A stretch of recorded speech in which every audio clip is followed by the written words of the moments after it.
We are incredibly excited to have Dr. Monica Unseld, who is the director of the Untitled Justice Data Partners Group from Louisville, Kentucky, presenting Data in Advocacy, incorporating research methods and data in justice work. Dr. Unseld will review how and why scientists should become activists and why the myth of objectivity no longer suits what today's society needs. She'll reflect on her journey of unlearning academia and why more researchers must consider doing the same. She comes to us with almost 15 years working with predominantly Black and Brown-led grassroots environmental justice groups around the world.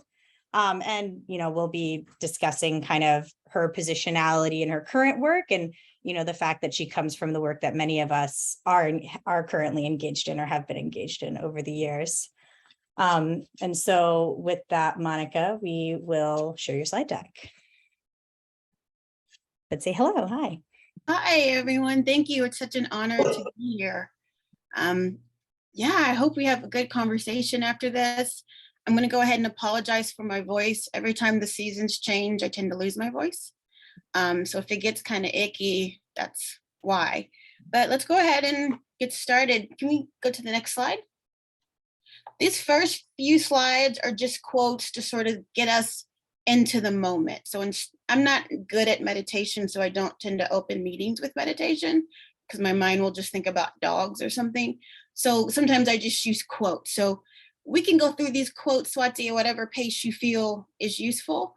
The slides will be available afterward if you would like to spend more time. But what I'm doing with this quotes is to sort of establish what many of us have been taught in our academic careers. When I think of academic careers, I'm thinking of K through postdoc, because what happens in K through 12 comes out of college and graduate school.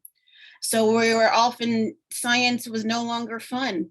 It was no longer the way it was portrayed on Sesame Street or with puppets, right? Or we had Mr. Wizard's World growing up, or Beakman's World, or Bill Nye the Science Guy. Science became very dry and objective, and we were told to not take a stand. So next slide. So these are the approaches that we're familiar with, right? So when I was in grad school, there was a break between like my generation and the grad school faculty. They were, not all of them, but many of them were like, you don't take a side. So that means even if Congress called you to testify, you didn't do it. So you just you publish. And if you skip over to money, we take that data and it goes behind a peer-reviewed journal subscription, which is expensive, even for some universities. And we stick that data behind conference fees. And then we use the term professionalism to gatekeep. So I don't know if any of you are in the American Public Health Association. If you are, I haven't had time to really light fires on the listserv this year, but in the past, and at the 2019 meeting, myself and some others kept asking, where's the public? They don't want the public at the meeting, but it's public health. Right? So you're using this term professionalism to gatekeep. And we need to realize that professionalism is rooted in white supremacy and misogyny and patriarchy and all of those horrible archies and isms that we're trying to dismantle right now. So one more thing that I want to uplift is that we feel like we need to be quote unquote objective to maintain relationships with people in power. I've come to believe that I don't want everyone to feel comfortable in my presence. If you're racist, if you're homophobic, if you're a bigot, if you're classist, I want your stress levels to increase when you see me in the Zoom meeting or you see me in the room, because I'm going to come at you. So the director of public health, the former one, she used to joke with me. I knew you were going to ask that question. And then I finally said, well, then you should have an answer, right? And so I can use my ability, and we'll be honest, science can teach you to be arrogant and kind of a jerk, but I've decided to use that for justice instead of the academy. Next slide, please. So here are some of the consequences that I believe come from the approaches we talked about on the last slide. 10 years ago, I was teaching students about climate change, and it was more of like a further projection. Like we knew it was starting to happen, but it was in other nations, Pacific nations, and less developed nations that had their resources robbed from them. but now it's here in the US, right? Why? Because we didn't want to talk about it. So anyone can go on YouTube, anyone can go on the news, anyone can get elected to political office and get money from a fossil fuel company and say whatever. And now we're at a place where this country does not have the infrastructure in place to get off of fossil fuels as quickly as we need to get off of fossil fuels. We also saw it with COVID. So many people were making YouTube videos and saying, try this, drink this, don't do this. Maybe if we had been more open with the public to say, okay, so right now we don't really know how COVID is transmitted. So we want you to write down every surface and we want you to do this.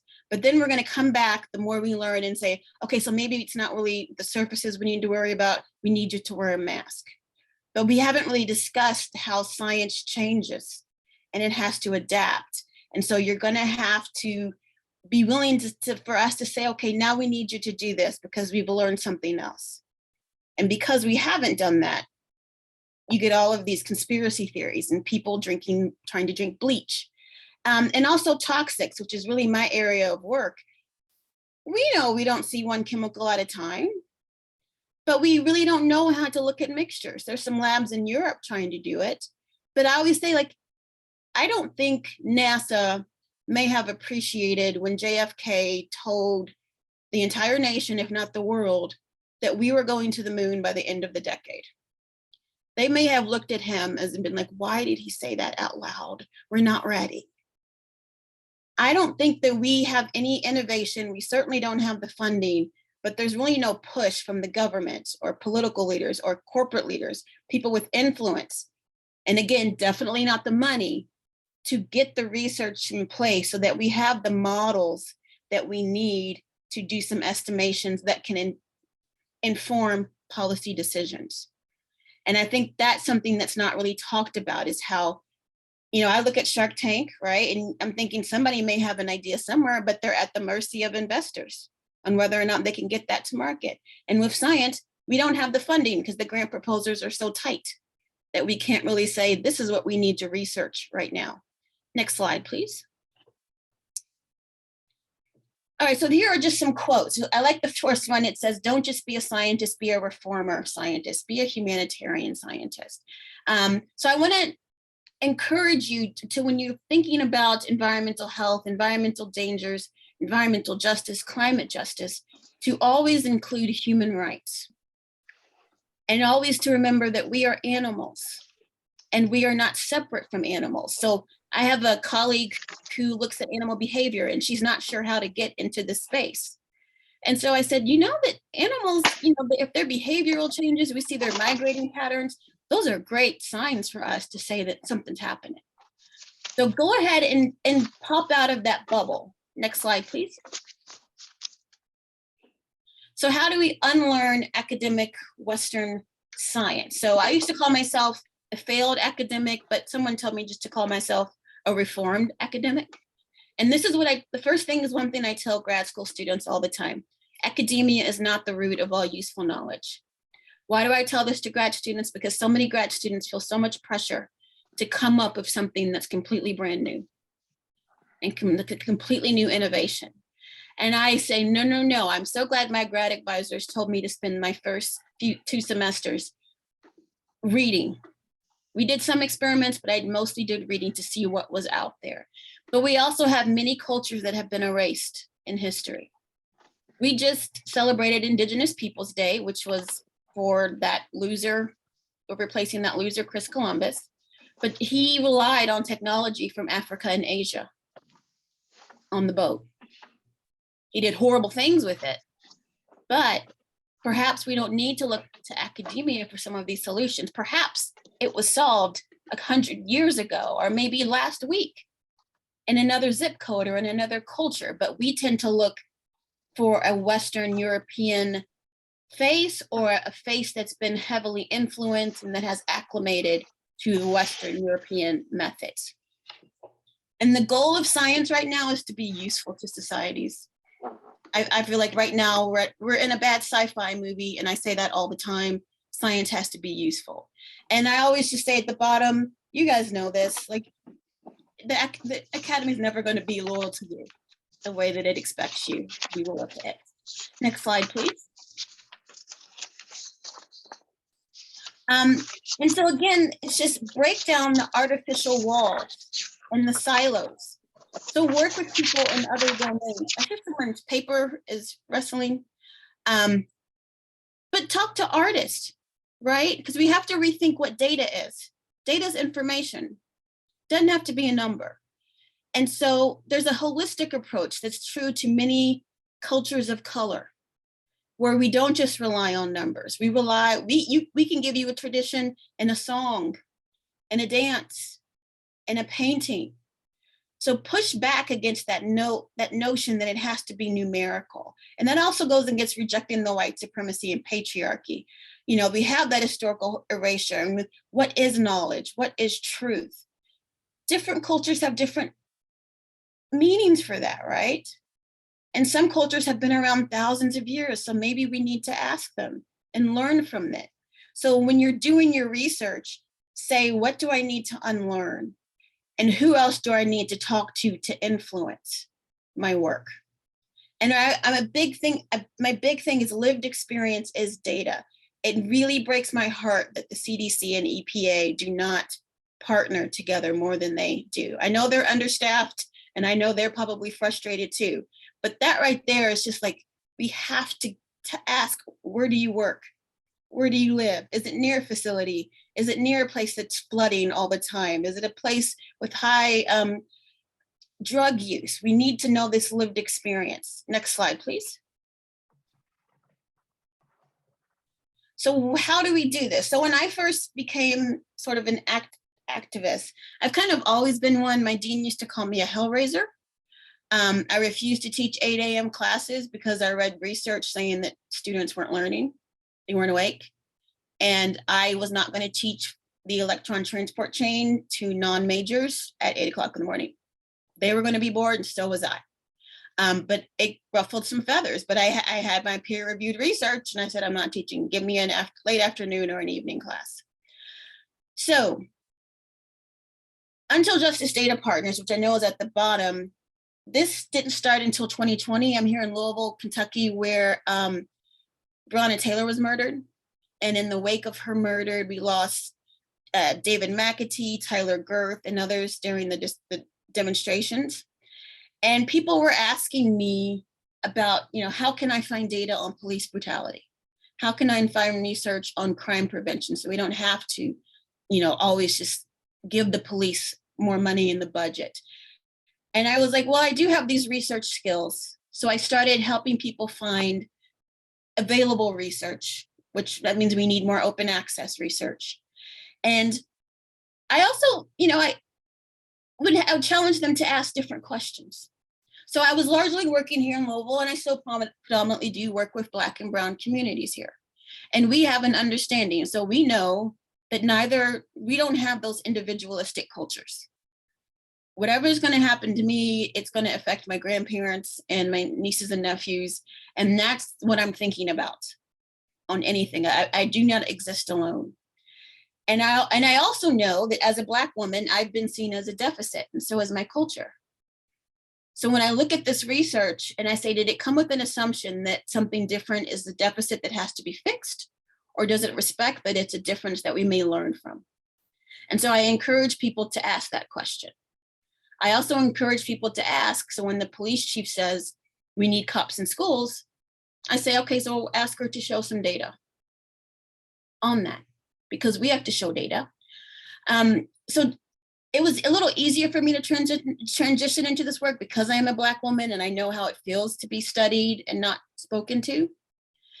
I did learn the hard way that I had to become less academic. People weren't really interested in me explaining the regression process for the data analysis. They weren't even really that interested in p-values. They wanted to know if that chemical gave their sister cancer. And it's very difficult to manage that because they want a yes or no. But as scientists, we know most times we can't say that, right? And especially if there's a legal implication, it's unethical for us to say, oh, it's definitely that facility. So what we do is we say there's power in saying we don't have enough data, but we should. And then because we don't have enough data, we can't say that anything that you're doing now is helpful. So you're wasting your money. Somehow I got on the fence line screening methodology ad hoc committee for the EPA, which still blows my mind because I left academia. But what I found was like, which did not surprise me. You have people working for the government who are perhaps, oh, thank you, Swati. I was nervous the whole time. Who are perhaps, you know, they're overwhelmed because there's not enough staff to do what they really want to do. But I also found that this is, I mean, some of them need to get out of the lab a little more, right? Like we shouldn't have to be reminded that groundwater is an exposure route, or that there are cultural things, or that we need health data to incorporate this. So I kind of felt like, okay, so we need to make it more accessible for other people to get on these committees. Other people need to be in these spaces, because I completely understand how, as a scientist, we can get into our own little test tube. But when lives are on the line, we have to come out and say, this model's not working, or these models are inadequate. So while we go ahead and protect people now, we need to really incentivize and fund research the same way we would if we needed to go to Mars tomorrow, for people to figure out how we can model this so that we can do the best we possibly can for people. And then the Louisville Charter for Safer Chemicals is something that, of course, is not used here in Louisville. It has 10 planks. The newer version is coming out. So I helped revise plank 3. And I love it because we're basically in plank 3 talking about completely transforming the chemical industry. So it's like going to the moon again. It's like, it seems unrealistic, but if we don't say it, we're not going to go. We're not going to get there. And I always use this as like, science is a tool. It's not a savior. All right. So I never work with a community group going like, they're lucky to have me.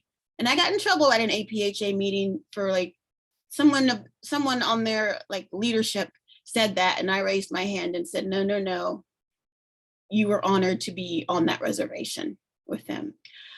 So the Louisville Charter is something that you can endorse as an individual or organization. But what all of these things are, I use science on the federal government committees, right?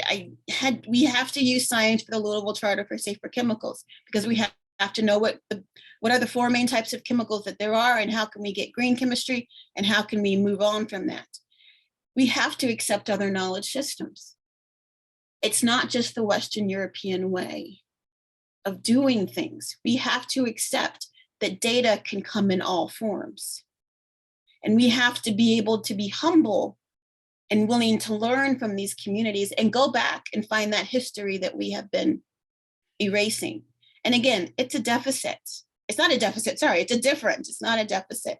So please don't ever get that habit of like, oh, we have to fix Black kids. No, you don't. Okay, next slide, please. So what I've learned, and I will tell you, I've been yelled at by community. Like I've had to go back to my hotel room and be like, I don't know if I want to do this. But, you know, I hung in there and I humbled myself, which is what I needed to do. And I really took in the HMS principles, which there's 6 principles. And the main point is the community is the experts. The community speaks for itself. I'm a partner. I think we've already gone over this. I want to lift up the data gaps and missing data. That has been very effective here in Louisville, because it's kind of like we've spent millions on this and we don't even know, because we don't have enough data. Next slide, please.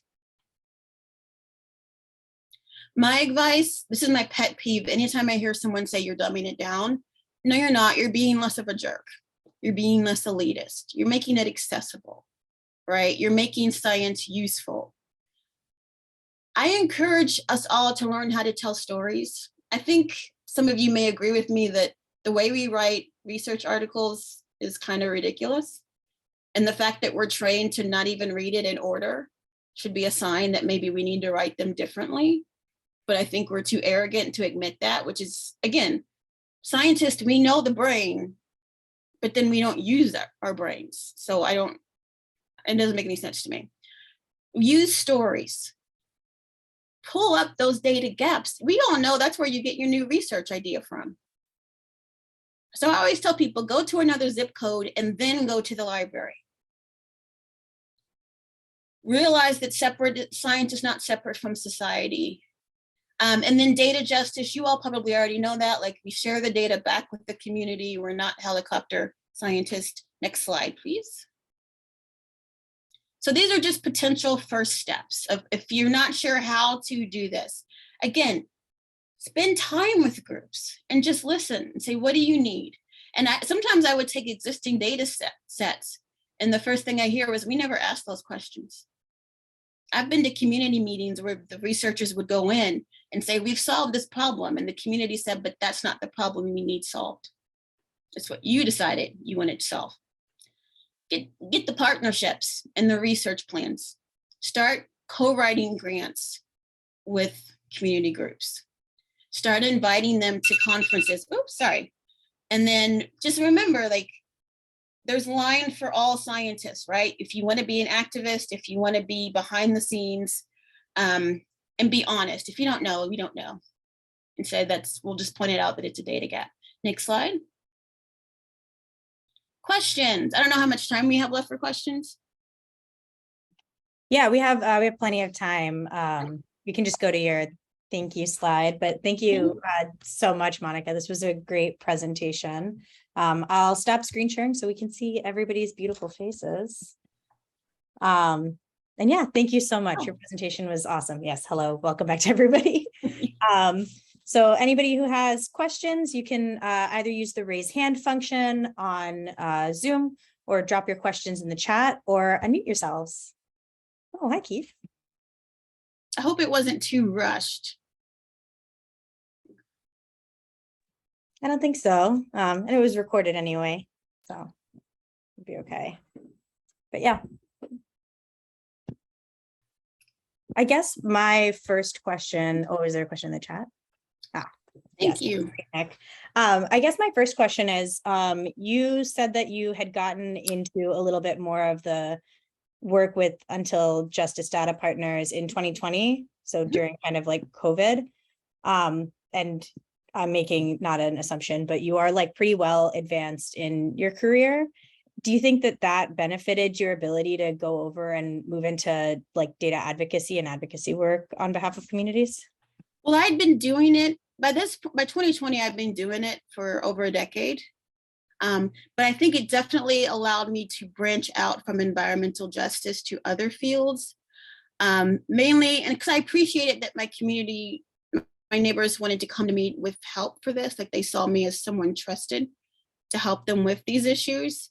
And I've also, like, by that time, I'd gone up against corporations, I'd gone up against, like Mitch McConnell's our senator. And so I was less intimidated by the mayor and maybe some local people because I'd been I had already had the bruises and the hits from doing it. So I wasn't as hesitant to go into a meeting with the mayor and tell him he's lying. He's horrible. Democrats and Republicans can't stand him. Like, how does that happen? But yeah, I think it definitely gave me the confidence. And also because my friends were getting tear gassed and shot. And we had young people walking down the streets with AK-47s to defend themselves. And there were actual tanks in our streets. So it was one of those things like, if this is what they need, this is where they need me, then this is what we're going to do.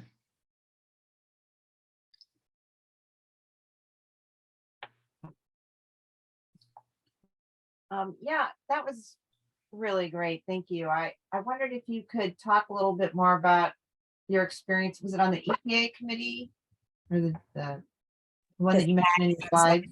What? The SAC Fence Line Ad Hoc Committee. Yeah. Or you wanted also an additional one, weren't you, on the EJ? There's so many EJ screening committees now, so. No, I've only been on the ad hoc for fence line screening methodology. I was actually surprised that I got on there. because I don't have the traditional academic CV anymore, because I've shifted work. So my publications are not like peer-reviewed research. They're different. They're more social commentary. They're more reviewing books and doing that, writing white papers and things like that. I was actually surprised at how I was going in expecting a bigger fight, for the EJ communities. There was one fairly amazing thing where I saw an elder man completely drag someone on the chemistry side because he said spills don't happen. So it was an honor to witness. An academic drag is kind of wonderful to see. So it was nice to see that. But I was actually surprised that I didn't have to fight so much. However, there were moments, and I did get some unpleasant emails, and that people did not think that I was qualified to be there. And they did not like that I was saying we need to incorporate health data and lived experience data. But again, a Black woman and the scientist, I have to fight all the time anyway. So that level, I was kind of expecting more people to be in my inbox, like trying to tell me that I'm unqualified. But it wasn't too bad. It hurt me to see the EPA workers, because I feel like, was it a good tool? No. It wasn't useful, but I don't think it's their fault. Again, it just makes me remember that we as a society need to really fund what we need, right? Because we don't have the air dispersion models that reflect climate change, but we've known climate change is coming. We've known. So it's one of those things that's like, we need, where is the intervention point so that the EPA can actually use the best possible science, but the best possible science doesn't exist yet. And that's terrifying, because I feel like we're getting into the end part of this bad sci-fi movie. Like, we're getting towards the ending here. We either are going to make it out of this or we're not. So if we can move an asteroid, because we know when an asteroid hits, it's going to change the climate. The climate's already changing. So I think it was exciting. It was an honor. I was glad to meet Swati, but it was parts of it broke my heart, because it's just the science doesn't exist yet. And that's so sad. That hurts, because lives are on the line. Yeah, thank you so much, Monica. We have, Tracy, you have another question? Okay. No, I'm just saying thank you. Yeah, we have a question from Susan in the chat. She says, thank you for a great presentation. Can you speak more to how to partner with community groups on grants? So kind of mechanistically how it works, and recommendations or advice on process. Yeah, so it depends on how much infrastructure you need and you have. So my nonprofit is still fairly new. So we actually did some research on the potential long-term impacts of tear gas exposure, because these are my friends getting gassed. And so I literally went to my grad advisor at U of L and said, hey, you want to look at this with me? And then we had a group of professors and Untitled Justice data partners, and we co-wrote grants to get funding. We've also done that to get some independent air monitoring, so we can get more independent data, so the EPA doesn't need the data from the companies themselves. However, there are more established nonprofits. So we took on Johnson & Johnson, and we actually got them to remove talc powder from the global market. And I was in one of the videos. They didn't use my worst comments for Johnson & Johnson, but they used some pretty tough ones. But so Breast Cancer Prevention Partners, Black Women for Wellness, LA, We Act, they're more established nonprofits, so they can write their own grant. And so in fact, next week, I'm going to New York City to meet with researchers from Columbia, and then the Johnson & Johnson group and some other nonprofits to try to work on a plan to get a grant to study beauty products for safety. So it really depends. However, I'm noticing that there are more and more grants, especially if you want an internal university grant, that will need a letter of support from community. So I would encourage you to go ahead and start forming those relationships with community. So remember, we're not saviors, we're partners. They are the experts. We ask them what they need. We can say, maybe that won't work, maybe this will work better, but we don't go in and say, you're welcome. So I would encourage you to go ahead and ask them, community, what they would like to see. Find some university researchers who you feel would be safe with community and not cause more harm with community. And then, like, the word we use is intervention. Because when you use the word intervention, that opens up a lot of public health grants. So even if you're not in public health, if you say it's an intervention, which almost everything is, technically, you can start opening up like Robert Wood Johnson Foundation, those sorts of grants. Does that answer your question? Yes, thank you. That was excellent. You're welcome. And you might have missed it, but earlier I also commented that I've never heard it articulated the way you did about effective communications is you being less of a jerk. Yeah. That was such a great line, and I plan to quote you on that. Well, thank you. Well, I know that I'm not what a scientist looks like for most people. Like, they don't look like Black women with locks and have piercings all over up and down my ear, and I don't look like a biologist to most people. But then, if I have to embarrass you, I will. I would say, contrary to that, my like almost 10 years on the bench, you look exactly like every biologist I know. Yay! I love that. I love, because like I didn't see my first Black scientist till college. Oh, that is a shame. Yeah. Nick, I think you had your hand raised for a question before. Yeah, thank you. It was partly answered through your response to Susan's question, but I was interested, you mentioned obviously filling data gaps has been a priority, and obviously to get that done through government funding and even university funding can be a slow process. Are there some examples that you have been involved with community groups to fill data gaps that have been successful that that we could learn from? So I can tell you like where you can get the money. If you're working with community groups, you can also look to foundations, like philanthropy. I hate that word. The rich people, right? So you can get money through like the nonprofit industrial complex. So we have been able in the past to get some air monitors, to do some local air monitoring. Unfortunately, the air monitors that communities can buy are not the same monitors that look for the chemicals that they're interested in, or they're just not of the same quality that the government has.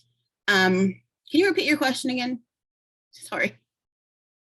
Just examples of working with community groups to fill data gaps, I think would be helpful, because again, getting the government to do it obviously can be slow, and also from an academic perspective, we're dependent on funding to be able to do that work. And if there's any examples where you've been able to help communities or work with communities to fill those data gaps, I was just interested to understand. Yes, okay. So going back to air monitoring, we have an app, I think it's a national app, and you can have it for different cities, called Smell My City. Because for years, I've smelled it, like if they tell the government that they are open from 9 to 5. You go in on the weekends, you go in on the holidays, it's Christmas Day or it's 9 o'clock at night, you can still smell the odors. So we had that Smell My City app. And there people are using it now again, because there's like some strong sewage odors. And we use that to highlight how relying on industry data gave these huge data gaps, because they were lying and saying they were closing down at 5. And so then we had all these reports coming into the app, which the University of Louisville looks at. And so now we have the data to say, actually, no, you were operating at 9 p.m. last night, and this is where they smelled the odors. And that has been able to get some traction on getting new air monitors, because I think last time they used purple air monitors, and they're looking for a different, perhaps a different version to look at them. But then the University of Louisville found a way to put like this big air monitor on the roof of one of their buildings in the community. So now there's a university air monitor that's not just relying on government or chemistry or industry air models. We've also, in terms of public safety, because they kept saying, well, policing is the best thing. It's always the policing. And so we were like, okay, so what's the data on LMPD will not share their data. Even with the new chief, she's like, they won't tell me. And we're like, girl, you're like, is this a cry for help? Like, can you do the job or can you not? But we were able to make the case through the media, through op-eds, that because we don't know what's happening with LMPD, we don't have the statistics, that there's no way that the mayor can actually say policing works. And then we pulled in all of this data from other countries that say policing doesn't work, criminalization doesn't work. And then I found the Justice Department's website of all of these intervention programs that are talking about it's better to prevent crime. So through that, Spalding University was able to start some focus groups about who gets to define public safety and what does it look like. And that research is still ongoing, but that was a different way where we couldn't go through academia. We had to go through op-eds and letters to the editors, and then some wealthy people in the community saying, well, I work with Spalding, so let's go ahead and get these focus groups going. Does that answer your question? That was excellent. Thank you. I think I would always tell people to allow yourself to be more creative. It's sad to me that grad school does not prepare us for having to find funding in alternative ways and alternative methods to get things done. So just trust yourself, because I always say, if you're feeling a disturbance about something, there's a reason. And then if you feel that like ick, and that means that you're capable of doing something. You don't have to be like me. You don't have to be like anybody else. But what can you bring? I bring pettiness. And I also happen to have degrees. But I also will call the mayor a liar, right? Which not everyone's willing to do that. I don't care anymore, right? So bring what you can bring to this. And that's the best thing you could possibly do, is to bring yourself and not yourself in the version of anybody else. Awesome. And one last thing I would say, you might be surprised, and I say you as like society, that the community may have already solved these problems. They just need more money. In the demonstrations, they like closed the grocery stores in the West End, the predominantly Black area. So within 24 hours, a young woman named Taylor Ryan started Feed the West. So we were moving, and like literally I was driving food down to the West End because the grocery stores closed. It's still going. She just needs money. She doesn't need someone to come in with an analysis of how she did it. Maybe like to evaluate its effectiveness, yes, she could use that help. But she doesn't need me to come in and give her a history of food justice. She needs a check. And if they're going to believe us because we have initials behind our name, then we need to use our initials that way. Awesome. Thank you, Monica. And Tim, I think you dropped something great in the chat. Oh, thanks, Swati. I'm Tim Shashelski, Case Western. Thank you for this really great talk. It reminds me of the precautionary principle. We need big picture prevention, even if it's going to ruffle some feathers. But I'm wondering if you have more big picture thoughts on like how we take the lived experience, which the community has, and combine it better with the sort of cryptic discoveries of unrecognized chemical trespass harms that the researchers are developing and starting to uncover. I always encourage people to remember times in your life when no one believed you. Mm-hmm. Or when someone tried to tell you how to live your life and you really wanted to tell them to like bleep off, right? Because you're like, no, this is my life. I know this is what's happening to me. Yeah. Because I think we all have those experiences. And I think that's a great way to unify and to talk to people and say like, oh no, when I found out they put this in my, cologne, or I found out that they put this in paint, or I found out that this is in the air, or say like, I'm furious that like climate change, like, dude, like serious, like we all have those things that connect us. And then you just get to know them. And there are some community members that know more about these chemicals than I do. Mm-hmm. So I would just say, go meet and talk with them. When I go to a meeting, I'm always Monica. I'm not Dr. Unseld. I don't want a unnecessary power balance. I'm only Dr. Unseld if I have to put someone straight when they're presenting, right? But just connect on your shared lived experience. We've all been silenced, and some have been silenced more, but we all have, because that's capitalism, that's white supremacy, and white supremacy is not just racism. It erased so many wonderful things about like European culture, like, right? Like there could be some cool things going on in the Netherlands. We don't know, right? Because they're just white. Like we lost all the, like those cool things that could have been going on in the Netherlands. But find some shared humanity and some shared outrage. And even I would say with climate change, some of these wind directions are moving. We found that in some facilities in Houston, it was hitting one zip code, now it's hitting another zip code because the wind patterns are moving or changing. Or when we get more hurricanes, it's gonna stir some stuff up. So we're all, yeah. Does that answer your question? That does. Thank you. You sort of, you can connect with people on that level. This is something that should have come to the fore in our national conversations and our science conversations and our community conversations, and it's not come up. And that's a shared experience. Thank you. It's like in middle school where you're like, oh, you hate her too? Great, let's be friends. Right? That's what we do. Awesome. Thank you so much, Tim, for your question, Monica, for your presentation.